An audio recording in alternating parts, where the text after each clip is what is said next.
लहरा रही हैं अपने क्षेत्र का, ऐसी सुमित्रा बाल्मिक जी।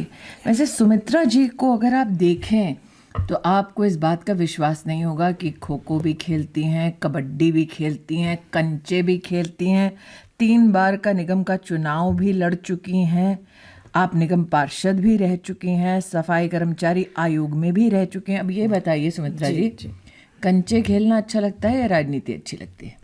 देखिए, वो एक उम्र होती है जो कंचे खेलने की। उस समय कंचे खेलने ही बहुत अच्छे लगते थे। अब राजनीति में राजनीति अच्छी लगती है। आपने 40 साल जनता की सेवा में बिताए जी और इन 40 सालों में निगम पार्षद जब आप पहली बार बनी, जी तब क्या ये सपना था मन में कि एक दिन पार्षद सांसद बन जाएगी? नहीं, बिल्कुल नहीं। तो फिर ये लक्ष्य की ओर बढ़ने के लिए अगर आपने कोई अपनी व्यवस्था नहीं की तो थोड़ा सी ये बतलाइए कि निगम का चुनाव लड़ना और आपके अनुभव से संसद के चुनाव लड़ने में क्या फ़र्क है? निगम का चुनाव, जो हम कारपोरेशन का चुनाव लड़ते, वो कठिन है, क्योंकि जनता से सीधा संवाद होता है और ज़मीनी चुनाव होता है वो। और छोटा चुनाव होता है, लोग कहते हैं कि कम जनसंख्या का चुनाव है इसलिए छोटा है, या ज़्यादा दिक्कत आती है जब जनसंख्या कम हो? नहीं, जनता से रूबरू होने के साथ ही कड़वे अनुभव प्राप्त होते हैं फिर उनसे, कि मूलभूत सुविधाएं जो उनकी होती हैं वो हमें दिलानी होती हैं, और मूलभूत सुविधा सीधी प्रशासन से जुड़ी होती हैं, इसलिए बहुत छोटा चुनाव उतना ही कठिन होता है। मुझे बताएं सुमित्रा जी, आप 40 साल से, जैसे कि मैंने कहा, ज़मीनी राजनीति कर रही हैं, तो जब एक महिला आज से 40 साल पहले निगम में जनता का विषय लेकर किसी अधिकारी के पास जाती, आजकल तो ज़माना है कि महिलाएं आपको कई श्रेणियों में राजनीति करती दिखाई देती हैं, 40 साल पहले कितना कठिन था?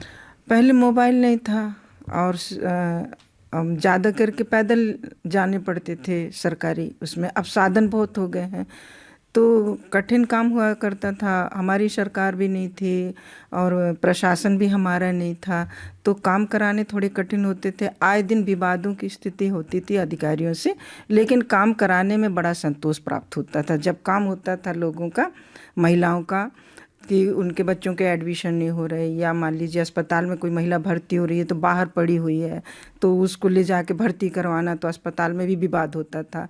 तो ऐसे विवाद होने से क्या होता था, जब सुख महसूस होता था, जब किसी महिला की कुशल पूर्वक 84 की बात बताऊं मैं, उस समय तो बहुत साधन संपन्न नहीं होते थे, तो हम अस्पताल लेकर जाते थे तो बहुत मुश्किल होती थी, उनको भर्ती कराते थे। जब डिलीवरी हो जाती थी तब सुकून होता था कि अब बच्चा हो गया। कई लोगों को सुमित्रा जी गलतफहमी है कि नेता बनना मतलब भाषण देना, नेता मतलब फोटो खिंचाना, हाय हाय करना, झगड़ा करना। ये बताएं, जब आप पार्षद के रूप में काम करती हैं या राज्यसभा सांसद के रूप में काम करती हैं, इसमें प्रक्रिया के संदर्भ में पढ़ाई लिखाई कितनी ज़रूरी है? पढ़ाई लिखाई बहुत ज़रूरी है, प्रशासनिक जानकारियाँ भी बहुत ज़रूरी हैं। जो मेरा लंबा अनुभव रहा है कि प्रशासनिक कार्यवाही भी बहुत ज़रूरी है, महिलाओं के जानने की ज़रूरत है, और पढ़ाई लिखाई भी बहुत ज़रूरी है। यदि आपकी किसी अधिकारी से बहस हो जाए तो शब्दों पर भी नियंत्रण रखना भी बहुत ज़रूरी रहता था।